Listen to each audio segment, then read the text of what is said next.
এ পর্যায়ে আমরা জানব এই সূরাটির সেগমেন্ট তিনটি। এক, সঠিক পথ ও জ্ঞানের উৎস। সঠিক পথ হলো ইসলাম, আর আমরা জানি সঠিক জ্ঞানের উৎসই হলো আল কোরআন, যা মানুষকে অন্ধকার থেকে আলোর পথে নিয়ে আসে।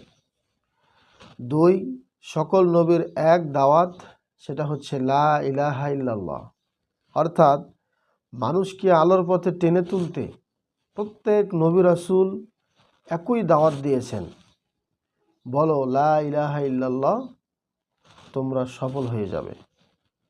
তিন, আল্লাহর ব্যাপারে